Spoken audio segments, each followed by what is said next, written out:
Bismillahirrahmanirrahim. Assalamualaikum warahmatullahi wabarakatuh. Waalaikumsalam Warahmatullahi wabarakatuh. Para Umi yang kami hormati dan kami muliakan, serta yang kami banggakan, Umi Ketua Umum Asdiruati yang pagi ini menjadi wanita hebat di tengah kita semua, di tengah belantika perwati Nusantara ya, yang selalu memprakarsai kegiatan-kegiatan yang luar biasa yang kita laksanakan hampir setiap bulan ya Umi ya, melaksanakan kegiatan yang sejenis. Tentu ini tidak gampang untuk ya. bisa mengkoordinir kegiatan besar seperti ini ya, kalau tidak karena betul-betul kesungguhan dari semua pihak dan seluruh jajaran pengurus Perwati Pusat yang hadir pada kesempatan ini. Demikian juga Ketua Perwati Provinsi Jambi, Ibu Dr. Ratna Muhtar, yang juga memprakarsai kegiatan kita pagi hari ini beserta seluruh calon pengurus ya. Kita doakan dalam waktu sesingkat-singkatnya bisa melaksanakan pelantikan. Amin, amin. Ini saya dengar Bu Ketum nagih 3 bulan katanya ya. Siap. Mudah-mudahan Insya sama-sama kita ingatkan ya, kita tagih supaya Bu Ratna bisa menunaikan janji-janji sucinya untuk kita semua. Amin. Sekaligus juga membentuk daerah-daerah yang merupakan bagian yang tidak terpisahkan dari daerah Provinsi Jambi ya. Ya, Ya, dan seluruh calon pengurus ya di dalam Provinsi Jambi. Mungkin ada juga Buya ya, tapi saya nggak melihat di Zoom tadi ada wajah-wajah Buya ya. Semuanya wajah-wajah cantik. Umi ya. Apa sengaja nggak ngundang Buya-Buya ini nggak tahu ya. Baik, para Umi yang kami hormati dan kami muliakan, kepada saya diminta untuk menyampaikan topik dalam rangkaian peringatan Maulidur Rasul, yaitu pada tahun 1447 Hijriah, dengan judul yang juga luar biasa ya, Muslimah Hebat dengan meneladani Rasulullah. Tema ini tentu dari tema pertama sudah terjawab oleh tema kedua sebenarnya. Jadi wanita hebat itu pasti akan terwujud kalau dia meneladani Rasulullah. Sebenarnya jawaban itu udah selesai ceramah kita itu sebenarnya. Tapi bolehlah sekedar memberikan komplementasi bunga-bunga dari tema ini, kita coba dalami dan kita berdiskusi ya. Kita coba meramunya lebih dalam, seperti apa kira-kira maunya tema ini dan seperti apa kita menjadi seorang muslimah yang hebat itu dengan keteladanan yang kita jadikan uswah Rasulullah Sallallahu Alaihi Wasallam itu. Baik, para umi yang berbahagia, judul yang diberikan kepada kami coba terjemahkan dalam bahasa Arabnya seperti ini. Al-muslimatul azimah hiyallati taqtadi bi Rasulillah. Jadi wanita atau muslimah yang hebat dengan meneladani Rasulullah. Nah, di sini ada kata hebat itu disimpulkan dalam kata kunci azimah. Azama yazimu azimah. Jadi azimah itu dari kata dasarnya azim sebenarnya, agung. Nah, gitu yang dikutip kalau dalam bahasa Arab. Kita sering bicara azim kan, dalam sholat segala macam. Ternyata itu digunakan dalam kata-kata yang dipakai secara populer, yaitu azimah. Mengapa azimah? Karena dia menunjukkan wanita ya, atau muslimah. Maka dia menjadi azimah. Kalau bahasa Inggris adalah the great woman gitu ya, wanita yang besar, wanita yang agung, wanita yang mulia. Jadi sama dengan azimah itu wanita agung sebenarnya, wanita mulia. Nah, ini yang kita bahas hari ini. Maka itu saya bilang ini temanya berat betul ini. Mau mengkaji wanita-wanita mulia yang meneladani Rasulullah Shallallahu Alaihi Wasallam. Bahasa Inggris juga mengatakan siapakah wanita-wanita yang hebat itu, muslimah power itu adalah mereka yang memulai dirinya di starting point dirinya itu begins with this sunnah, yaitu mereka yang memulai membingkai dirinya dan hidup dengan sunnah. Itulah meneladani Rasulullah Sallallahu Alaihi Wasallam. Dan ini menjadi tag di mana-mana. Kalau ingin hebat, ya ikutlah sunnah. Itulah tag untuk wanita-wanita yang hebat, yang sudah hadir dalam sejarah peradaban di muka bumi ini ya. Nah, Umi sekalian berbahagia, saya berangkat dari awal pembahasan ini, yaitu pendahuluan. Siapa dalam sejarah wanita-wanita hebat yang kita kenal itu? Ya, dalam Sirah Nabawiyah diungkapkan, ada berapa buku ini Sirah Nabawiyah ini. Siapa wanita-wanita hebat dalam sejarah itu yang memang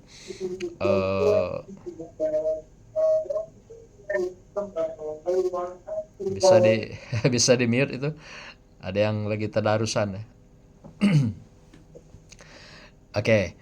Jadi wanita hebat itu dalam Sirah Nabawiyah diantaranya dimunculkan di sini adalah seperti Umi Asia, itu bahkan dari masa-masa sebelumnya ya. Kemudian Umi Maryam. Nah, kemudian pada masa Rasulullah sendiri yaitu muncullah Umi Khadijah, Umi Aisyah, Umi Fatimah Az-Zahra ya, putra Rasulullah. Kemudian Asma, ini adalah putri dari Abu Bakar, seorang sahabat. Kemudian ada wanita yang sufi yang kita kenal, yaitu Rabiatul Adawiyah, yang hadir sekitar 80-an tahun setelah Rasulullah wafat. Nah, inilah wanita-wanita yang sebagian kita kenal dan lain-lain ya, tentu banyak ya. Juga ada wanita hebat itu yang di medan perang. Selain ada juga di bidang politik, sampailah pada wanita-wanita yang memang kita dengar, kita ikuti dalam sejarah itu, yang muncul populer di bidang ekonomi misalnya, dan di samping juga mereka bisa pemimpin di dalam masyarakat. Nah, kalau ekonomi ini kan mulai diawali oleh Umi Khadijah dan wanita-wanita lain yang juga muncul pada masa Abbasiyah, pada masa Muawiyah, cukup banyak ya, sampai pada masa-masa tabi'in sesudahnya gitu. Tapi mereka-mereka ini sudah menunjukkan sebagai wanita hebat. Bahkan juga kalau kita mau melirik, kita merujuk ke belakang lagi, ada Umi Asyah misalnya, seorang wanita yang cerdas, yang hidup di tengah Fir'aun. Nah, bayangkan seorang Fir'aun yang menyatakan dirinya hebat, bahkan juga mengatakan dirinya Tuhan, tapi bisa takluk oleh seorang Umi Asyah. Kan luar biasa. Nah, artinya memang wajarlah ada yang mengatakan bahwa ya, filosofi di belakang seorang laki-laki yang hebat ada wanita yang hebat. Di depan ada seorang laki-laki yang mulia, yang terhormat, karena di belakang ada wanita yang mulia dan terhormat. Jadi artinya boleh jadi Fir'aun yang begitu ganas ya, yang begitu katakan luar biasa, menyatakan dirinya hebat, tapi juga bisa takluk di depan Umi seorang Asyah dengan kecerdasannya, dengan keindahannya, dengan pesonanya, dengan berbagai daya pikat yang dimiliki oleh Umi Asyah, tapi seorang Fir'aun bisa takluk. Walaupun dia dengan orang lain dia bukan main gagah, tidak ada gentar sedikit pun. Tapi dengan Umi Asyah dia bisa takluk. Bagaimana Umi Asyah menaklukkan seorang Fir'aun ketika akan membunuh seorang Nabi Musa yang masih kecil misalnya. Bagaimana Fir'aun memusuhi Musa dalam perjalanan hidup. Itu kalau nggak direm-rem oleh Umi Asyah dengan kecerdasannya, wah itu si Fir'aun sudah tidak bisa dikendalikan. Nah, inilah kemuliaan beliau yang dikenal dengan wanita yang tangguh, yang hebat itu. Seorang Fir'aun saja bisa dia dampingi, bisa dia rem dengan kecerdasan yang dia miliki.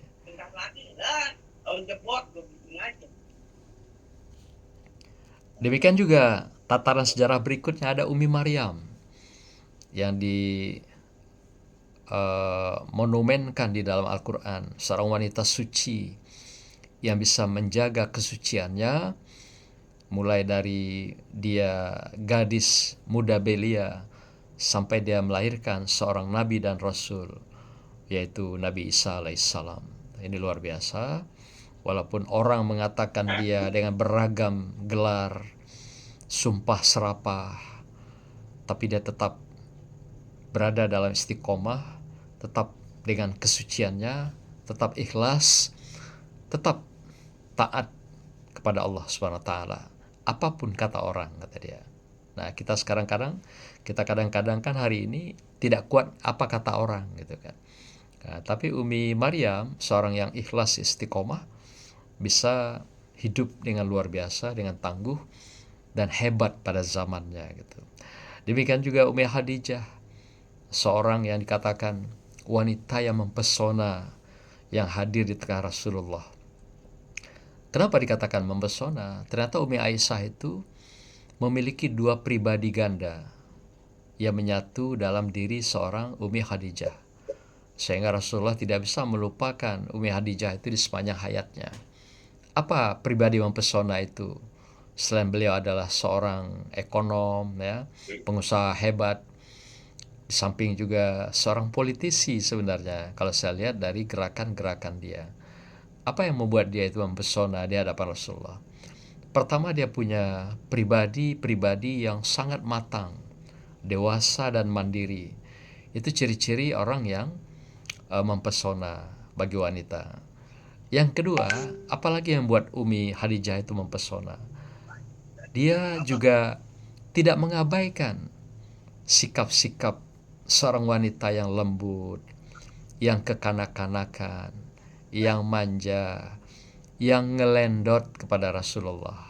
Ibu-ibu tahu ngelendot gak? Ibu-ibu? Apa itu melendot, Prof? Melendot itu dia berbaring di dada Rasulullah, berbaring di pangkuan Rasulullah. Jadi melendot. Bermanja. Nah, Bermanja. bermanja ria. Pribadi itu hanya ada pada seorang wanita yang manja, yang kekanak-kanakan, baru bisa muncul suasana ngelendot itu gitu. Lendot kata dasarnya itu. Kalau wanita yang hanya semata-mata dewasa, matang, mandiri, nggak mau dia tunjukkan sikap-sikap begitu. Nah, jadi wanita mempesona itu ternyata, kalau saya punyakan teorinya Laros, adalah perpaduan dua pribadi ganda seorang wanita yang ditunjukkan pada seorang pria atau dalam kehidupannya. Pertama, pribadi yang sangat matang, dewasa, mandiri, dengan sikap saya bisa hidup tanpa siapapun. Nah, itu bahasa orang dewasa itu. Saya bisa hidup tanpa dia. Itu bahasa orang dewasa. Saya mampu, saya cakap, saya skill, saya mandiri. Itu bahasa orang dewasa. Seorang wanita yang dewasa. Tapi ketika dia menunjukkan sikap kekanak-kanakan, maka lahirlah kemanjaan itu. Lahirlah rasa ingin dibelai. Lahirlah rasa ingin disapa. Lahirlah keinginan-keinginan sikap-sikap ngelendot saya katakan tadi. Ya, dia membuaikan dirinya di dalam kehidupan seorang pria. Inilah pribadi mempesona itu.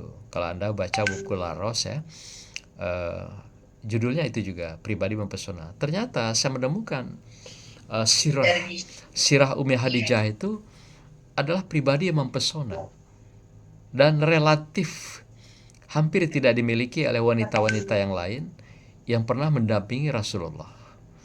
Kalau kita melihat misalnya istri-istri yang lain, itu ada yang sangat matang, ada yang memang kekanak-kanakan seperti Umi Aisyah misalnya. Dia punya hanya pribadi yang kekanak-kanakan, walaupun dia dikatakan cerdas dan pintu ilmu gitu ya, sampai dia bisa hafal 2000 hadis soheh itu. Tapi dia dikenal adalah seorang wanita manja di hadapan Rasulullah. Tapi Umi Hadijah dua-duanya ada. Satu sisi dia sangat manja, memikat Rasulullah dengan pesona-pesonanya itu, kemanjaan, kelembutan, kekanak-kanakan itu.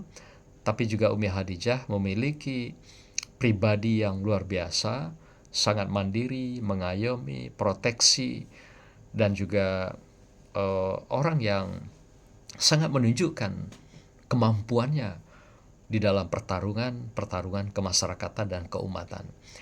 Dan ini contoh saya kira yang luar biasa kalau kita bicara tentang wanita hebat ini. Dan tentu saja wanita-wanita yang lain ya. Tidak menutup kemungkinan seperti Fatimah, wanita yang sangat terkenal ikhlasnya. Demikian juga istiqomahnya, sabarnya ketika dia menghadapi sang suami, menghadapi sang ayah dengan perjuangannya, menghadapi para sahabat, sampailah menghadapi ibu-ibunya, ibu-ibu tirinya yang macam-macam ragam. Itu juga luar biasa yang ditunjukkan oleh Fatimah. Kemudian Rabiatul Adawiyah, wanita sufi yang juga sangat ikhlas, yang cintanya itu tiada tara. Cinta yang memang sesungguhnya kepada Allah dan cintanya kepada Rasulullah Shallallahu Alaihi Wasallam. Mau ditukar dengan materi, dengan jabatan dalam kehidupannya, nggak mempan. Itulah seorang Adawiyah. Dia tetap bertahan istiqomah, asyaddu hubalillah, cintanya hanya kepada Allah.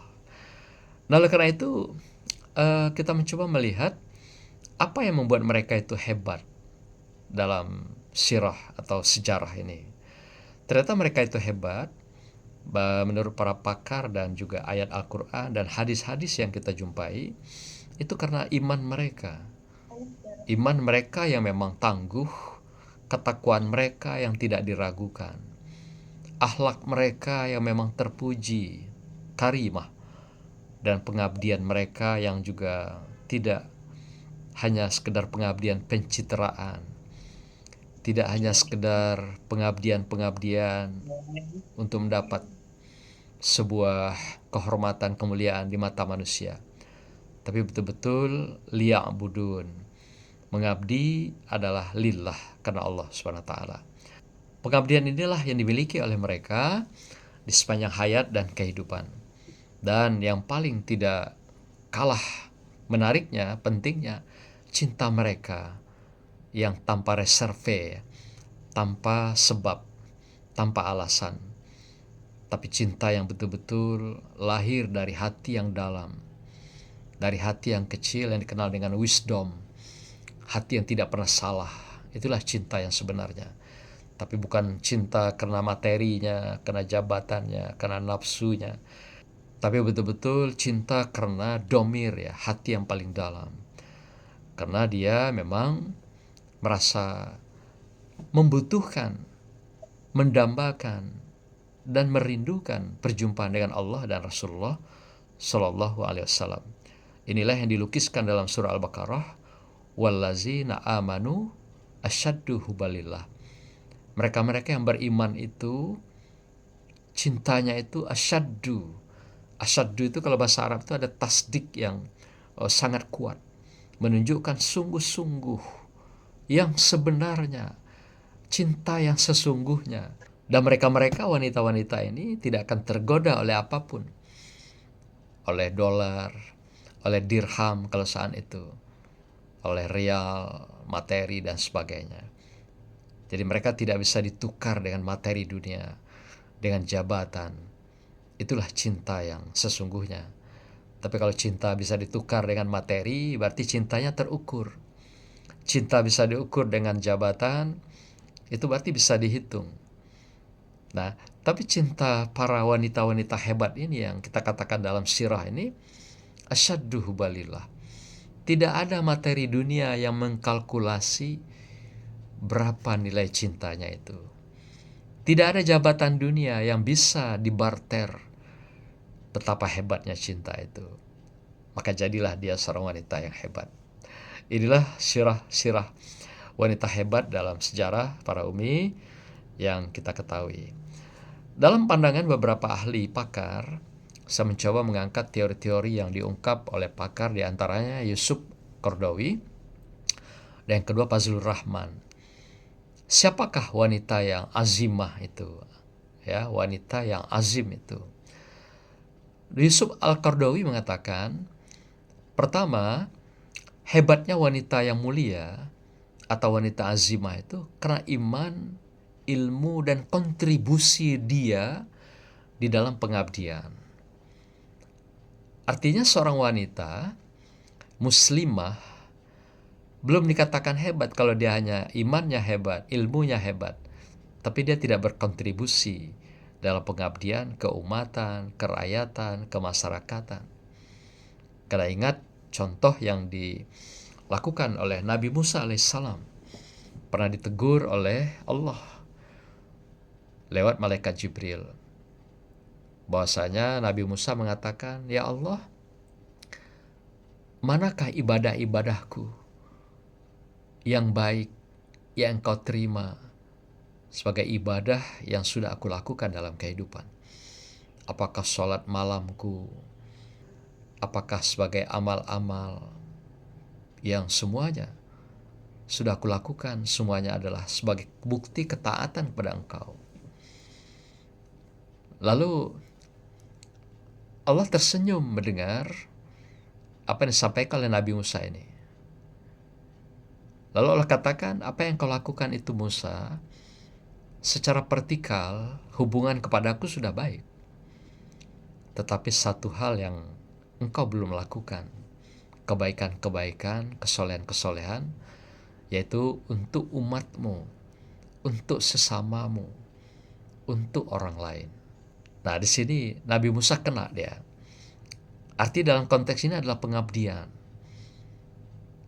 Kepada Allah mengabdi juga, tapi itu adalah untuk diri kita secara individu. Tapi sudahkah kita menunjukkan pengabdian itu dengan kontribusi kepada orang lain? Ternyata di sana baru menunjukkan wanita itu atau muslimah itu hebat. Jadi kalau dia ilmunya tinggi, imannya tinggi, takwanya tinggi, tapi hanya untuk dirinya sendiri, belum dinyatakan hebat. Hebatnya seorang wanita muslimah tatkala dia menunjukkan kontribusi pengabdiannya kepada umat, sesama, kepada orang lain. Maka itu Rasulullah katakan, khairun nas anfa'uhum linnas. Sebaik-baik kamu manusia. Nah, di sini manusia artinya bukan laki dan perempuan. Siapa saja adalah kamu yang memberikan kontribusi kebaikan, kesolehan, amal-amal, kemaslahatan kepada orang lain, barulah akan ditunjukkan, dinobatkan kamu sebagai wanita muslimah yang hebat. Jadi kalau hanya mengurung diri dengan ilmunya, imannya, apakah dia sudah dikategorikan azimah? Ternyata belum, kalau kata Rasulullah. Nah, itu juga dicontohkan pada Nabi Musa alaihissalam. Jadi artinya apa yang dipinta di sini? Partisipan kita, ibadah kita kepada hablum minan nas, yang kita tunjukkan sebagai anfa'uhum linnas, yaitu kemaslahatan, kebaikan, kesolehan, dan juga berbagai caring, ya, kehidupan berbagi kepada sesama umat dengan secara hablum minan nas. Yang kedua, saya menggunakan pandangan pakar Fazlur Rahman. Beliau ini adalah tokoh seorang gender, tokoh kesetaraan, keadilan gender, ya. Apa dikatakan? Laki-laki dan perempuan itu sama-sama hamba Allah. Keduanya bisa menjadi hebat dengan amal dan kontribusi mereka kepada orang lain. Sama pandangan Yusuf Al-Qaradawi dengan Fazlur Rahman ini sebenarnya. Jadi kehebatan itu adalah terletak pada, kalau istilah Qaradawi, kontribusi amal, kontribusi pengabdian, sedangkan Fazlur Rahman mengatakan bahwasanya laki dan perempuan itu adalah sama, setara Dan disinilah lahir konsep-konsep dalam Islam itu namanya konsep gender. Jadi Fazlur Rahman termasuk orang yang perjuangkan gender itu, bagaimana seorang wanita muslimah itu menjadi wanita-wanita yang hebat dengan mengkontribusikan amal-amal solehnya. Nah, ini dikenal dengan kompetensi, profesi, termasuk juga karir ya, bagi seorang wanita dalam perjuangan dan pengabdiannya di kemasyarakatan. Saya kira cukup 2 pakar itu yang saya sampaikan. Banyak sekali tentunya yang bicara tentang perspektif wanita hebat ini, atau azimah ini, atau muslimah yang hebat ini ya. Nanti kita bicara pada termen-termen yang lain. Nah, Bapak Ibu sekalian, umi-umi yang berbahagia, mengapa muslimah bisa hebat? Nah, dari tema tadi sudah saya katakan, sebenarnya dari tema itu sudah menjawab. Ya karena meneladani Rasulullah. Itu kuncinya, gelunya di sana. Jadi ketika seorang muslimah meneladani Rasulullah dalam setiap tarikan napas dan langkahnya, dia akan menjadi hebat. Saya mencoba merilis beberapa pandangan Al-Quran, hadis, dari apa yang sudah kita kembangkan dari para pakar tadi. Mengapa mereka atau muslimah itu bisa hebat?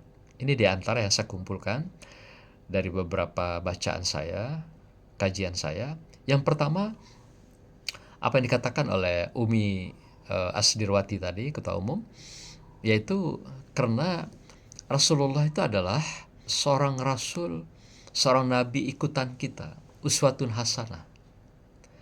Ya memang tidak diragukan keberadaannya. Laqad kana lakum fi Rasulillahi uswatun hasanah. Kita jumpai dalam surah Al-Ahzab ayat 21 itu. Uswah itu bukan saja hanya contoh, tapi dia sudah jatuh bangun dan tahan dengan segala keadaan dan cuaca. Maka dia menjadi role model di dalam kehidupan manusia. Jadi kalau dalam konteks ini uswatun hasanah itu bentuknya memang hasanah, hasanatun ya, itu bentuk wanita muslimah sebenarnya. Tapi itu menggambarkan bahwa ungkapan bahwa dia itu adalah uswah untuk seluruh manusia, uswah untuk seluruh kehidupan, uswah untuk seluruh makhluk. Karena dialah manusia satu-satu yang sudah teruji keikhlasannya, kesabarannya, perjuangannya, ketaatannya, kesetiaannya, kejujurannya, amanahnya. Tidak ada yang diragukan pada Rasulullah. Tidak ada yang patut dicurigai atas diri Rasulullah. Tidak ada praduga, prasangka, prejudice yang bisa dilabuhkan kepada Rasulullah. Tidak ada. Semua apa yang ditunjukkan uswah itu betul-betul teruji, sudah dia jalani, sudah dia alami, dan sudah dia sikapi dalam perilaku perbuatannya. Oleh karena itu, sangat-sangat pantas beliau itu menjadi uswah bagi manusia, wabil khusus muslimin dan muslimat. Nah, yang kedua, kita dapat juga temukan ayat dibacakan oleh Umi tadi, bahwa Rasulullah itu adalah khuluqin azim. Innaka la'ala khuluqin azim. Dalam kolam ayat 4 kita temukan di sana. Itu yang mengatakan bahwa dia itu akhlaknya azim. Azim, mulia. Akhlaknya beliau itu. Allah yang mengatakan. Kalau makhluk yang mengatakan, manusia yang mengatakan, boleh jadi akan ada tendensius. Oh iyalah kita umatnya. Kalau kita mengatakan khuluqin azim, akhlaknya mulia, akhlaknya sangat tinggi, agung, oh iyalah karena kita umatnya gitu. Tapi Allah yang mengatakan, yang menciptakan kita, menciptakan semua, yang menghadirkan kita semua. Di tempat kita makhluknya ini bergantung kepada dia semua. Dia mengatakan makhluk yang azim itu. Maka itu tidak ada keraguan. La raiba fihi. Tidak ada keraguan. Dia yang azim itu dengan Al-Qur'annya itu. Tidak ada keraguan. Tidak ada kebohongan. Tidak ada dusta. Kalau manusia masih ada kan? Dusta di antara kita. Tapi Rasulullah tidak pernah ada. Allah sendiri yang menjaganya melalui malaikat, Allah sendiri yang memeliharanya, Allah sendiri yang melindunginya, Allah sendiri yang menggaransi. Maka itu nggak ada keraguan pada dia. Demikian juga yang ketiga, mengapa dia yang harus kita teladani? Karena Rasulullah, wa ma yantiku anil hawa. Apa yang dia ucapkan, apa yang dia sikapi, apa yang dia tunjukkan dalam kehidupan itu, wa ma yantiku anil hawa. Tidak ada hawa nafsunya, keinginan, kecenderungan dia sendiri secara pribadi, maunya dia, keinginan dia, apapun yang berkenaan dengan dirinya secara pribadi, tidak ada dalam dirinya. Ketika dia berucap, itu adalah ucapan-ucapan kebenaran, kesohehan yang didasari wahyu. Ketika dia berbuat, semua perbuatan itu adalah didasarkan pada petunjuk-petunjuk hudal linnas, wahyu. Ketika dia merasa, berpikir, bergaul, bahkan juga menjalin hubungan kekerabatan dengan keluarganya sekalipun, semuanya itu berdasarkan sunnah, berdasarkan hadis-hadis yang sudah terbukti, sudah dibuktikan dalam kehidupannya.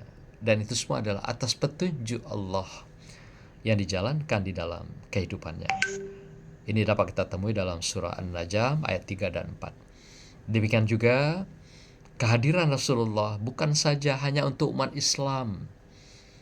Jelas sekali katakan bahasanya wa ma arsalnaka illa rahmatan lil alamin. Rahmat bagi semesta alam. Artinya siapa saja di alam ini yang menjadi ciptaan Allah, yang merupakan makhluk, semuanya menikmati rahmat daripada Rasulullah SAW. Maka itu dalam sebuah diskusi Allah katakan, kalaulah tidak karena cintanya aku kepada Rasulullah, tidak akan aku ciptakan alam semesta, tidak akan aku ciptakan bumi dan isinya. Begitu luar biasanya Allah tunjukkan cintanya kepada Rasulullah SAW. Maka itu mengapa kita tidak mencintai Rasulullah? Kita tidak akan sampai cinta kepada Allah kalau tidak melewati cintanya kepada panutan kita Rasulullah. Maka itu mengapa ketika kita berdoa, kita bersolawat. Itu adalah jalan, wasilah kita untuk menuju Allah, menggapai Allah, mengharapkan sesuatu kepada Allah. Itu atas wasilah Rasulullah Shallallahu Alaihi Wasallam. Tidak sampai doa-doa kita, tidak sampai harapan-harapan kita, tidak sampai keinginan-keinginan kita, kalau kita tidak berselawat kepada Rasulullah Sallallahu Alaihi Wasallam, tidak akan pernah sampai. Jembatan itu terputus, sinyal itu terputus antara kita dengan Allah. Tatkala kita tidak melakukan wasilah salawat kepada Rasulullah SAW. Luar biasa, begitulah penghargaan, kemuliaan, azimah yang diberikan Allah kepada Rasulullah. Nah, bagi kita umat Rasulullah, kalau ingin menjadikan diri kita azimah, hebat, jangan pernah tinggalkan wasilah dan salawat Rasulullah ini di sepanjang hayat dan kehidupan kita. Wasilah akan mengantarkan kita selamat di dunia, karena kita hidup dengan ketaatan, dengan kesolehan, dengan amaliyah, dengan hablum minallas, sebagaimana dicontohkan Rasulullah SAW. Sedangkan syafaat dengan solawat yang kita sampaikan adalah harapan-harapan kita kelak. Ketika dibangkitkan di alam kubur, syafaat itu akan diulurkan kepada kita sampai yaumil kiamah. Inilah luar biasa Allah fasilitasi melalui Rasulullah dan Rasulullah fasilitasi untuk kita, hambanya yang dia cintai dalam kehidupan ini, dengan wasilah dan sapaan Rasulullah Sallallahu Alaihi Wasallam. Semoga kita tetap berada dalam wasilah ini, senantiasa bertawasul kepada Rasulullah dengan ketaatan dan mengikuti segala uswah yang dia tunjukkan. Inilah kunci pintu gerbang kita untuk menjadi wanita hebat. Kalau hebat, otomatis kita akan menjadi wanita muslimah yang dibahagiakan di dunia dan insya Allah dibahagiakan di akhirat. Umi yang berbahagia, dalam beberapa hadis juga kita temukan misalnya tentang akhlak Rasul yang tadi juga dikatakan ya, bahwasanya kehadiran Rasulullah itu adalah makarimal akhlak. Jadi akhlak utamanya itu utammima makarimal akhlak. Jadi misi dan visi kehadiran beliau ke muka bumi ini diciptakan Allah adalah untuk kita semua dan makhluk. Apa yang memang menjadi misi utamanya adalah menyempurnakan. Artinya sebelum-sebelumnya para rasul dan nabi itu sudah menebarkan akhlak kepada umatnya, ya, kepada segelintir umatnya. Tapi Rasulullah sebagai khatamun nabi, khatamur rasul, diberikan kelengkapan yang komprehensif, diberikan kecakapan yang menyeluruh, diberikan kecerdasan yang tanpa batas, diberikan kekuatan iman dan takwa yang memang tangguh tiada tara. Maka dia layak menjadi makarimal akhlak, penyempurna, melengkapi yang kurang, menambah yang lemah, menjadikan cukup dan lengkap apa yang sudah disampaikan oleh para nabi dan rasul sebelumnya dengan tuntunan-tuntunan dan ajaran akhlak berdasarkan kitab-kitab, mushaf para nabi dan rasul sebelumnya. Itulah Al-Quran. Maka itu Umi Aisyah pernah ditanya, ya Umi, apakah akhlak Rasulullah itu yang memang harus kita pegang teguh, yang kita jadikan uswah selamanya? Mendingan kalau beliau masih hidup.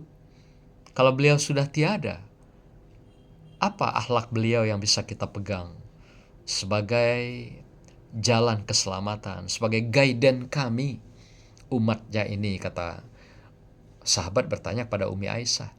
Kata Umi Aisyah, akhlaknya Rasulullah ada Al-Quran. Jadi akhlak Rasulullah itu Al-Quran. Ketika dia hidup, Al-Quran itu berjalan. Di mana umat merasakan keluh kesah, problematika kehidupan, dalam politik, dalam ekonomi, dalam muamalah, dalam peperangan. Ketika beliau masih hidup, beliaulah Al-Quran yang berjalan itu. Karena di otaknya, di memorinya sudah lengkap.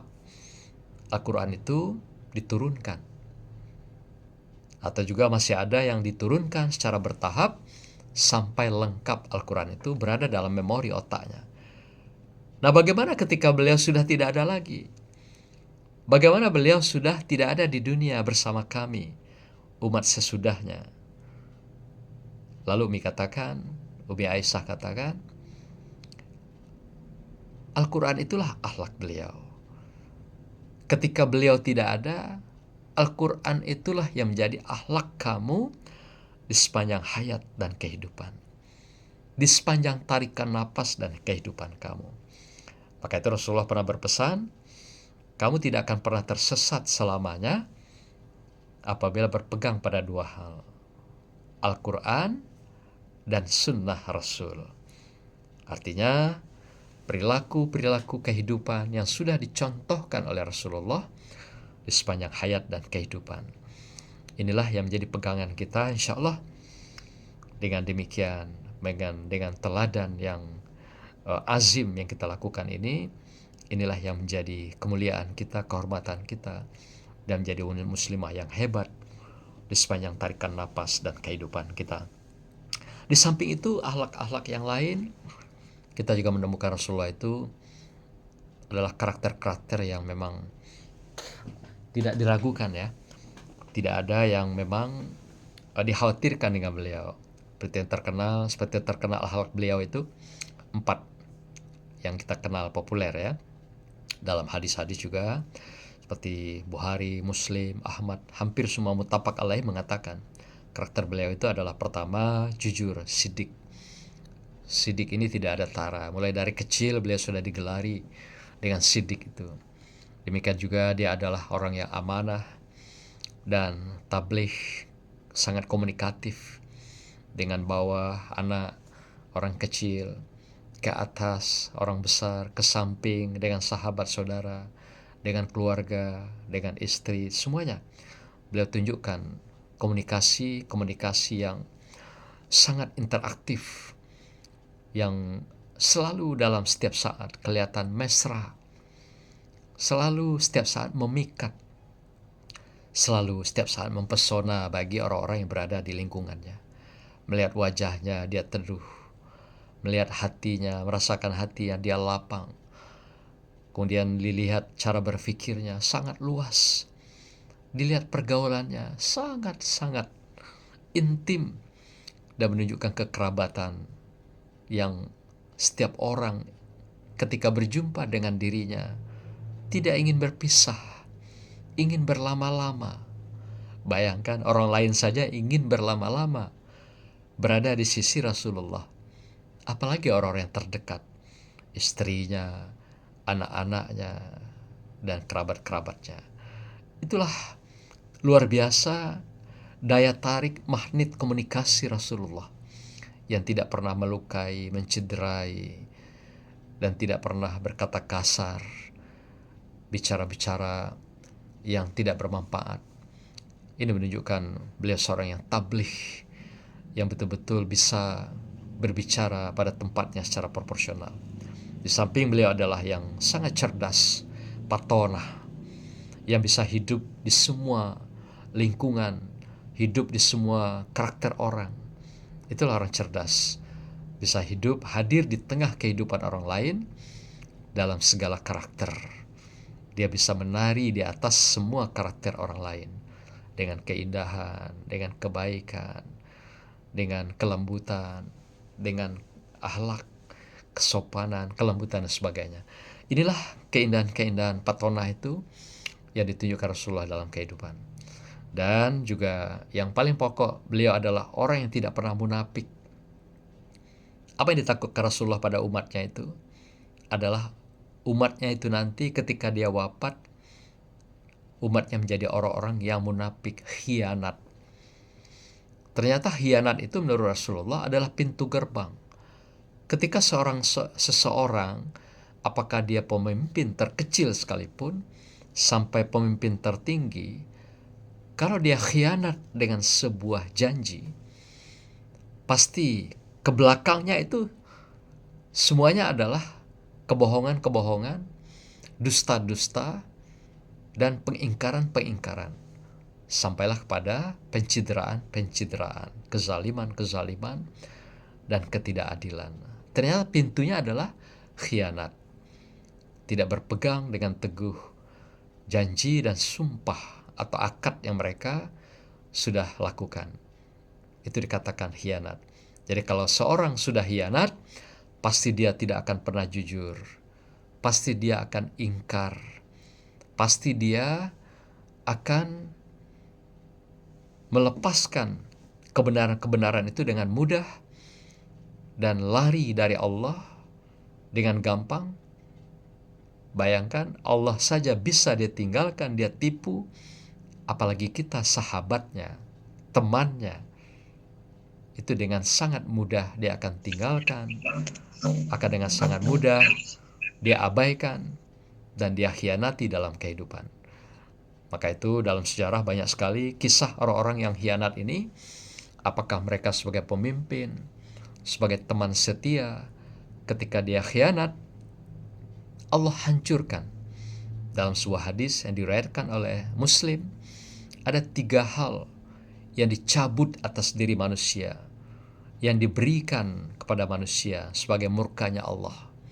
Yang pertama, ditolak doanya oleh Allah Subhanahu wa taala bagi orang yang khianat.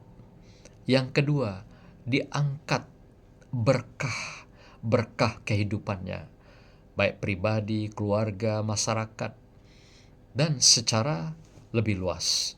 Yang ketiga, digoncangkan bumi atas dirinya dan di atas umat dan masyarakatnya. Jadi mereka yang hianat, yang ketiga ini kita takut sekali, yaitu zulzilah fil ard. Digoncangkan bumi ini oleh Allah, diperintahkan, wahai bumi, kamu goncang itu mereka yang hianat kepadaku, hianat kepada kaumnya, hianat kepada umatnya, hianat pada rakyatnya. Goncangkan bumi itu. Bagaimana cara Allah mengguncang bumi itu? Gampang saja kan? Dikasih angin, dikasih banjir, dikasih gempa, dikasih tsunami, dikasih gunung bergerak, macam-macam. Atau buminya retak misalnya. Itu cara-cara bumi menggoncangkan dirinya gitu. Ternyata kalau kita mau belajar dengan sirah bencana, sirah berbagai azab yang diberikan Allah, ada beberapa kiat menjadi muslimah yang hebat ya. Pertama, kata kunci ada kita keluar dari kotak Bandura. Jadi jangan mau berada dalam kotak Bandura, kotak zona kenyamanan, jadi wanita yang lembut selamanya, yang anteng selamanya, yang tidak mau menunjukkan pengabdian kepada sesamanya di dalam pengabdian profesional, karir, dan sebagainya. Ini dikatakan ada 4 hal, ada 5 hal ya yang bisa kita gunakan. Yang pertama adalah tahan ibadah, yaitu dengan berkontribusi bagi umat dan juga masyarakat. Taatnya kepada Allah, vertikal, hablum minallah, kemudian dia berkontribusi kepada masyarakat. Itu adalah merupakan bagian daripada ketaatan mereka dalam pengabdian sebagai wujud kecintaan mereka kepada masyarakat dan umat. Yang tadi katakan anfa'uhum linnas, bahwa kamu adalah bagian dari masyarakat, maka khairun nas anfa'uhum linnas. Ini simpul dari Fazlur Rahman dan Yusuf Al-Qardawi. Jadi taat ibadah kepada Allah dan berkontribusi secara amaliyah, muamalah kepada sesama rakyatnya, masyarakatnya, umat. Yang kedua, membekal diri dengan ilmu dan keterampilan. Ternyata ini perintah Allah. Dalam surah Mujadalah itu berlaku untuk pria dan wanita. Wanita juga wajib membekali diri dengan ilmu, dengan keterampilan. Untuk bekal mereka bisa kesetaraan, untuk bekal mereka bisa profesional dan karir di dalam kehidupannya. Yang ketiga, dekat dengan keluarga, umat, dan masyarakat. Ini juga kedekatan ini menjadi ukuran. Karena ada kadang-kadang wanita sudah berkarir profesional, abai dengan keluarganya, abai dengan suaminya. Suaminya serba sendiri, masak sendiri, makan sendiri, tidur sendiri, ya. Nah, semua serba sendiri. Ini akibat ulah mereka yang sudah betul-betul larut dengan profesinya, karirnya. Nah, ini juga tidak boleh. Rasulullah melarang yang demikian. Tetap mereka dekat dengan keluarga. Maka itu dikatakan khairukum li ahlihi. Kamu yang terbaik itu adalah mereka yang dekat dengan keluarganya. Istri dekat dengan suaminya, suami dekat dengan istrinya, dekat dengan anak-anaknya. Itu dulu. Karena itu kunci. Kalau ini bingkainya sudah kokoh, pondasinya, kalau dia keluar, no problem. Nah, kebanyakan kita kebalik. Di luarnya dia kuat, tapi ke dalamnya dia rapuh. Nah, ini bukan teladan Rasulullah Shallallahu Alaihi Wasallam. Yang berikutnya, yang keempat, mengedepankan maslahat daripada mudarat. Nah, setiap kita tentu dengan cerdas melihat peluang-peluang kesempatan, apakah setiap perbuatan pengabdian itu memberikan maslahat atau mudarat. Kita bisa menilai, mengukur. Wanita cerdas sangat pandai menakar, mengukur, dan mengukir kemaslahatan itu, dan waspada terhadap kemudaratan dalam dirinya. Ini juga diingatkan dalam surah Al-Baqarah ayat 195. Ya, wa ahsinu. Jadi Allah perintahkan kamu tebarkan selalu kebaikan, kesolehan, kemaslahatan itu. Dan timbang-timbang. Kalau kesolehan, kemaslahatan itu lebih baik, lakukan. Tapi kalau itu menimbulkan kemudaratan, hentikan. Nah, berikutnya adalah yang paling penting adalah erat, taat, dan memikat suami. Nah, ini yang penting ini. Karena wanita-wanita hebat dalam sejarah, mulai dari Umi Hawa, Yusuf dan Zulaiha, ya, demikian juga Bilqis, sampailah pada wanita-wanita sesudahnya, itu adalah memiliki pribadi-pribadi mempesona. Ingat, pribadi mempesona itu satu sisi dia adalah dewasa, matang, profesional dan mandiri, tapi sisi kedua dia tetap punya jiwa kanak-kanak, jiwa manja, Wah, Prof, dan setiap waktunya sudah saat habis. ingin melendot dengan suaminya. Saya kira demikianlah kunci menjadi wanita hebat, azimah di sepanjang sejarah, dan kita wujudkan dalam kehidupan sehari-hari. Barakallah. Wassalamualaikum warahmatullahi wabarakatuh. Waalaikumsalam. Waalaikumsalam warahmatullahi wabarakatuh. Alhamdulillah, makin Prof.